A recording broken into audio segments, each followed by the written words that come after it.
Greetings and welcome to another exciting adventure in the world of astrology. This is for June 28th, 2019. I'm KozMcKev, your host. This is the Planetary Persuader. Boom. Here it comes. Okay, so we're starting out this weekend with, it looks like the moon is in Bharani Nakshatra, which is ruled by Venus. It's in the constellation of Aries. As you're looking at constellations, I know in the tropical zodiac we've got a Taurus moon. But this Venus ruled part of the Aries sky, this lunar mansion known as Bharani, is about bringing forth fruit, being really passionate about what you're into, being kind of youthful. It also deals with sex and the yoni and with death, because of the ruling deity being Yama. So there's some stuff here, there's kind of this youthfulness, but there's also this deeper intensity, and that's what we find in the Nakshatra Bharani. So for more information on that, you could check out some of the Vedic astrology teachers on YouTube, and there's a plethora of information on this stuff. And it'll deepen your astrological knowledge. Okay, so starting out with with the moon in Taurus, goes into Gemini on Saturday afternoon, and then Monday night, moon goes into Cancer. Right around midday, 12:16 p.m. Pacific Daylight Time, so it's still kind of morning in a way. That's when the moon is totally dark and new, and it is a solar eclipse, and it will be in the nakshatra of Ardra, which is the teardrop, and it's ruled by Rudra, which is a guise of Shiva, which can be like howling. And Ardra rules our head, and it's also ruled by the North Node. So, and that's where the North Node is. And so, this is the change your mind about things nakshatra. This is the change your mind about things moon. And it's also about emotional renewal. And really, it's crying and acknowledging where you're sad, and crying has been great therapy for me. I think since I turned, what was it? It was like 50, well, I was like almost 59, but since I was like 58 and a half, I've done more crying than I probably have ever done since I was 4 years old. You're like, wonder why. So it's like, I know it's going to be a great opportunity to have a good cry, and I also know that, if there is a crisis that happens during this new moon, let's be there for each other. Let's follow the Western astrology protocol of Cancer, of being like family to each other, and let's follow the Vedic protocol of Gemini, which is Kama, is making connection with each other and looking for that sacred marriage. And so with that said, we go to Aries. Greetings, Aries. Welcome to your horoscope. Mars is moving into Leo. Bada bing, bada boom. And that happens on the 1st, on Monday, at 4:20 p.m. Oh, famous 4:20. So, actions should in some ways be bolder. Although, since Mars is now in sidereal Cancer in Vedic, and which is like the debilitated Mars, I'd just be really cautious. Take that sacred pause before acting on anything. And part of it is, Cancer has no enemies. The moon has no enemies, they say in Vedic astrology. So, finding a way to not be passive aggressive, but learning to be direct, but being the kind of warrior that has emotional empathy for other people. That's the highest person you can be when you have empathy for your perpetrator. It takes you out of the attack in so many ways. It's something to think about. So with that said, greetings Aries. Welcome to your horoscope. You're going to have more energy for creativity.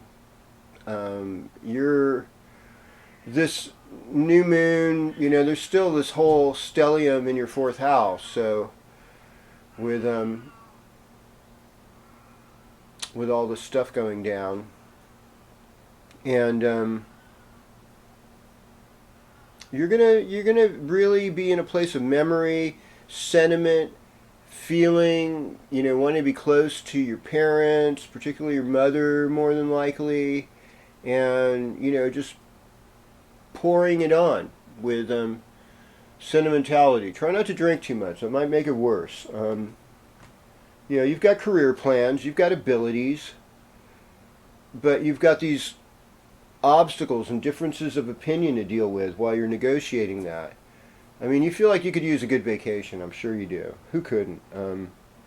You got a blind spot, but just keep working on your spiritual life, and everything's going to get better. Well, greetings Taurus, and welcome to your horoscope. So we have this beautiful Taurus moon shrinking down, on a Venus Day Friday, and we just want to lay around, and if we have a loved one that we're intimate with, we want to love them up. That's the nicest thing to do. Just enjoy yourself, enjoy life, feel good with that connection that you have with people.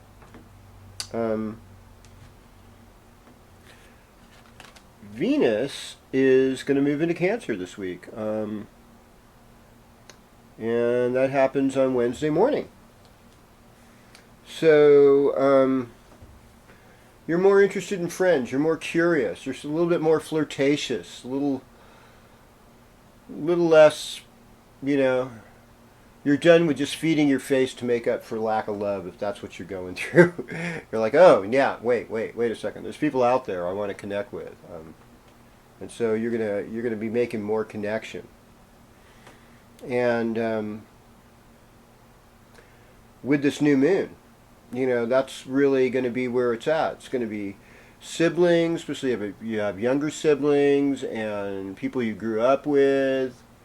They might return in your life, working with your hands, doing poetry, storytelling, songwriting, painting, ceramics. There's a plethora of artsy activities that go good with the third house. And communicating, gleaning information, just a curiosity, catching up on the gossip with the neighbors. That's part of it too. And there's like a little bit of a shake-up this weekend just because of that Uranus moon thing happening. There's a little bit of, whoa, what happened there? All right. So, greetings Gemini, and welcome to your horoscope. So we're dealing with family, we're dealing with money.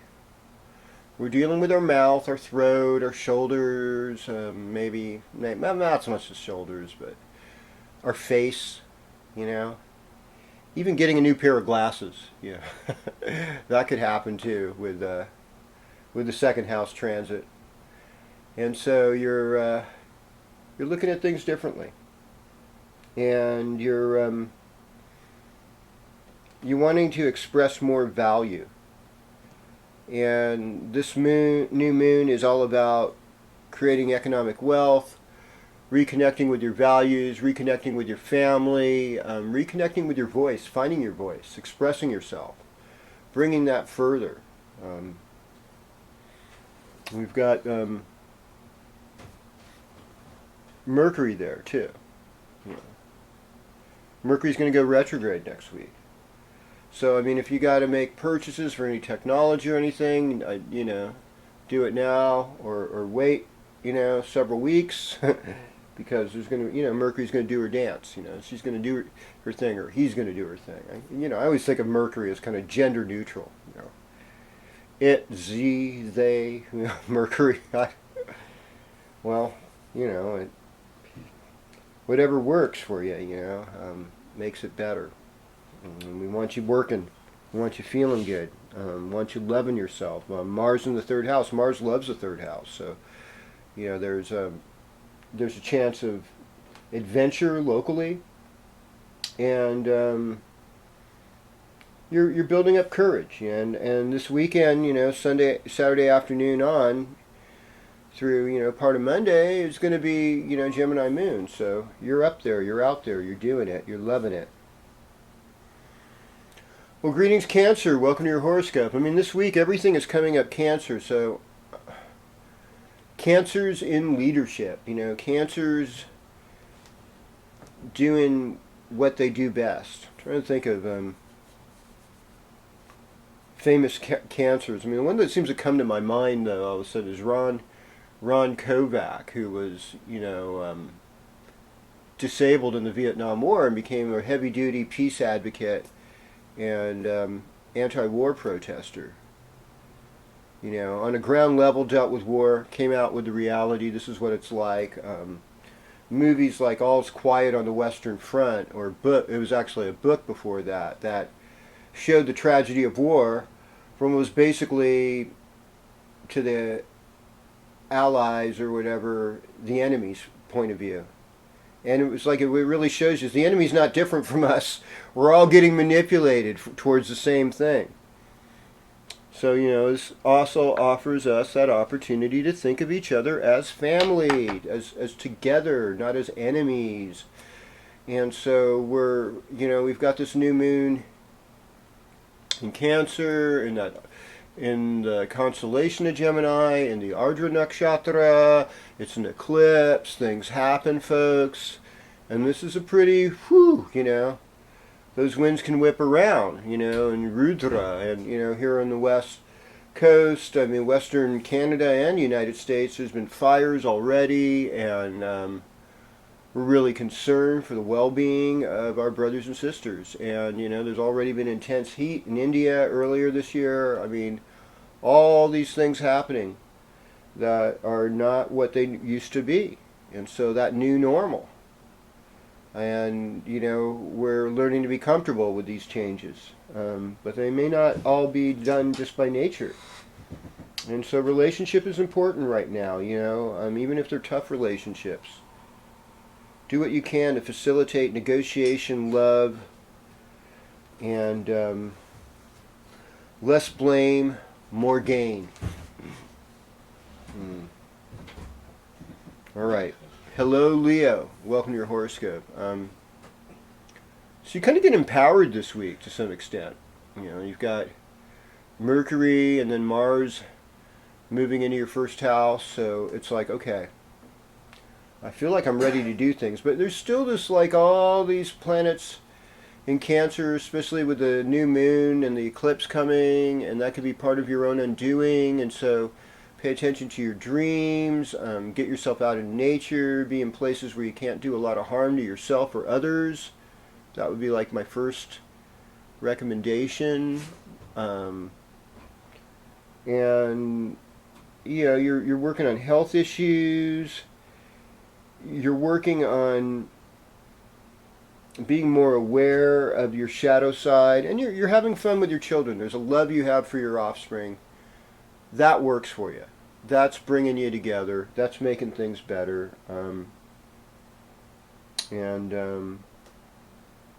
All other things considered,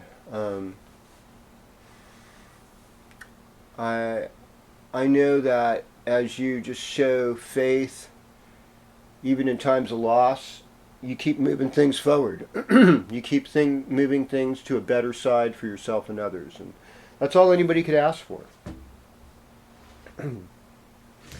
Well, greetings, Virgo, and welcome to your horoscope. So, we've got, Mercury is now in Leo. So Mercury is in the 12th house. And so is Mars. So, which can be sometimes secret enemies and stuff. So it's like really,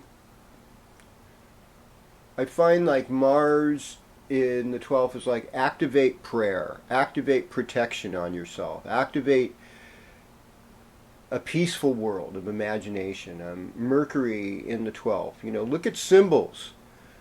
Everything in nature is trying to teach you something. And I mean, you want to do some positive lucid dreaming, like how good can it get, And I understand about shadow. I mean, shadow is rough sometimes. But we have to face it. We have to face our grief in order to be able to move to this other side. And like, there's a lot of good things you want to do. You have some really positive goals.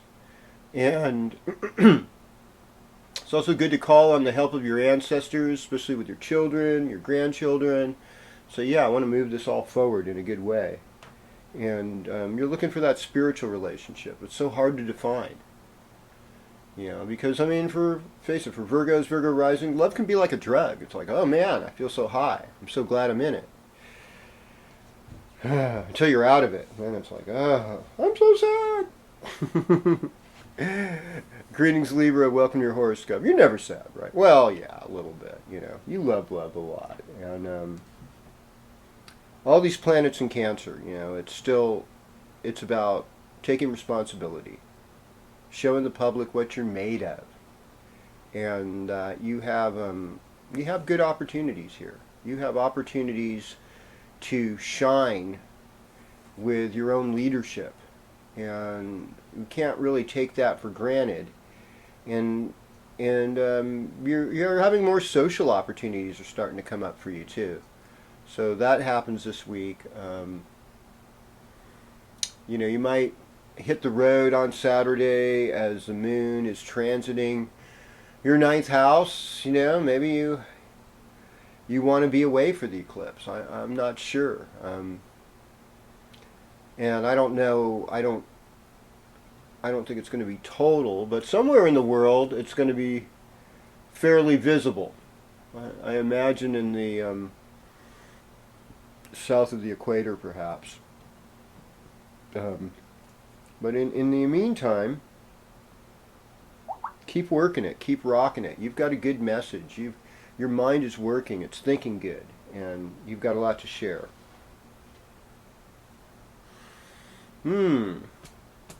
Greetings, Scorpio. Welcome to your horoscope. Well, yeah, things are still looking up. It's a great adventure. You're on a grand adventure right now. And people are going to bless you.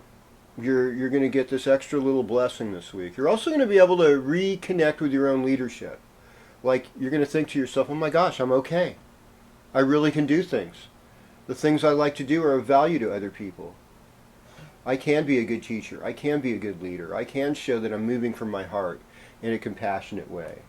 That's nice. That's nice stuff. We want more of that kind of stuff.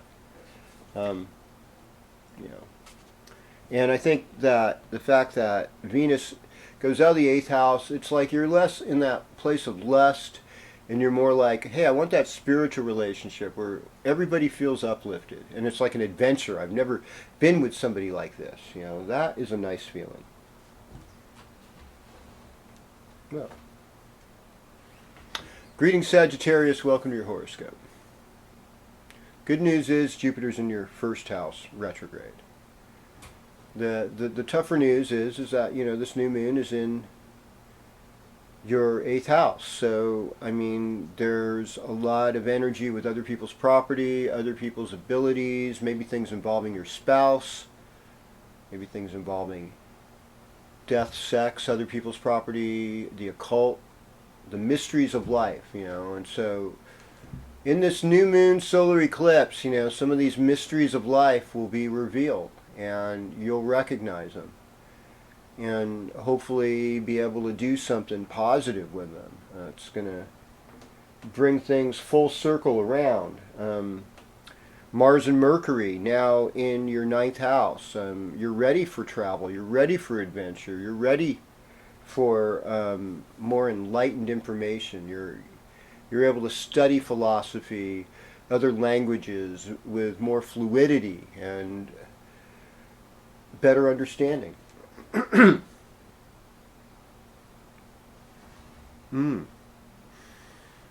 Well, hello, Capricorn. Welcome to your horoscope.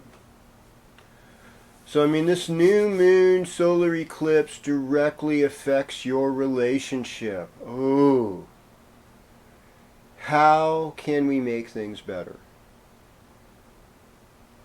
Is there a way we could re-engage? I love you, but I know you lost yourself helping me, and I would love to see you flourish and share the wisdom that you had. Capricorn can have a lot of wisdom. And that in that sharing, there can be a motivation for good things.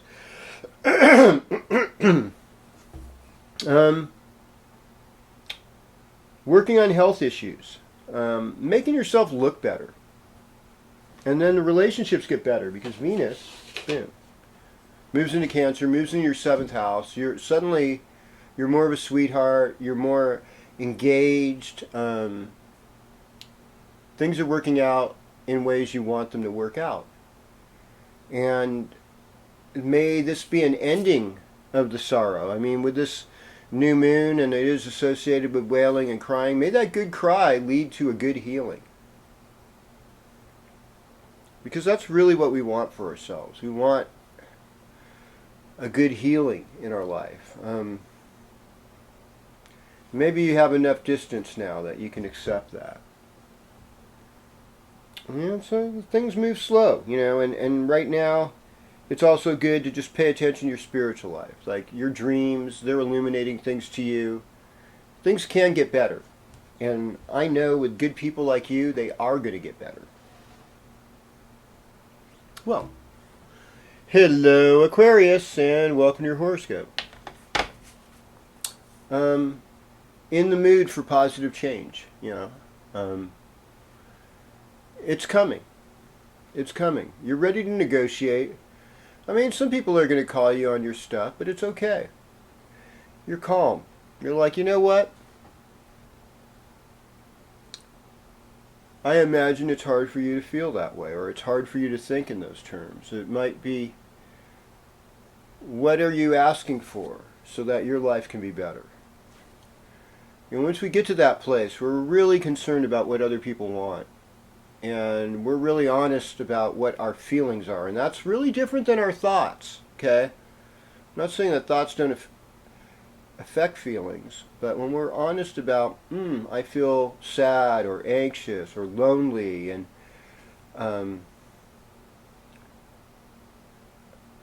it's different, and that I would like to be more engaged. I'd like to be more a part of your life and situation. Those type of words will improve the situation, make things better for you and all your relations. So we're starting out with the moon in your public house, right? In the deep place of mother, this weekend, of family and home in the 4th house. And then we're going to have this moon eclipse in the 6th house, which sometimes are obstacles, health issues, uncles and aunts, small pets, working with others as a team. So if there is some kind of natural disaster, you're the type of person that's like, hey, teamwork, we're going to get this together, we're going to do this, we're going to make it go. And I love that. I love that attitude of Aquarius that has so much concern for every other human being. It's like, this is what makes you so wonderful and precious to me, and why I want to learn so much from you, so I can move forward and implement some of these good principles in my own life. And you have a lot of friends right now. Your social life is looking good. You have a lot of good things to share. And I think you're gonna. I think the first part of the weekend anyhow seems like it's going to be pretty good for you. And we are with Pisces now. Hello Pisces, welcome to your horoscope. I mean, now that Neptune is retrograde, it's like it's kind of make you like kind of look back and go, oh my gosh, I need to slow down with this. I don't know if my spiritual vision matches everyone else's spiritual vision. I would like the vision to match. I would like to bring it forward so that everyone can enjoy their highest potential for agape love, for making the world a better place, where everyone's accepted, no matter what their view or belief, that we don't have to prove we're the smartest person on the block. And we don't have to ridicule those for not being so smart. We can actually patiently reason with each other and say, you know, this is what helped me become happy for me. I don't know if this is for you, but this is what worked for me. And that we're away from that place of blame, of circumstances, and we realize our own power. You know, our own power to do good and create love. And you know, Cancer time is perfect time for Pisces. Cancer rules your 5th house. All that love, all that heart expression opening up, children, creative expression, education, clowning around, having a little bit of fun, that's going to happen. And so this new moon's going to affect that area. Yeah, you got a kid who cries a little bit. I mean, that's natural. What are you feeling? How can we help you get through this? Because emotions can be overwhelming. And I really think, you know, for the men out there too, you know, emotions can be overwhelming, and we live in a culture that really creates us to like lock up our emotions and not allow us to feel any emotion other than anger a lot of times, which is really super sad. You know, and anger is just like a mask for our sadness. Feelings of being left out, or feelings of being afraid, fearing situations. You know, I mean, if somebody's threatening you and it's really obvious and stuff, sometimes becoming ferocious. You know, a good defense mechanism. But really, when we're the best negotiators, like in a hostage crisis, say, hey, what would you like? What can we get you to make this easier? You know? You're hungry? You want some ice cream or something? You know, it's a hot day. That type of stuff goes so much further in conflict than most of the things that we're used to doing. So, you know, since we're in this new moon and there's this lunar eclipse, and you know, on the other side of this we've got Saturn and Pluto and the South Node breathing down our necks. It's like, wow, you know, there's a lot of tension. And so it's like, you know, it's like, blessed be the peacemakers, you know, they're going to inherit all the good stuff. And that's it for this week. KozMcKev, the Cosmic Forecast of the Planetary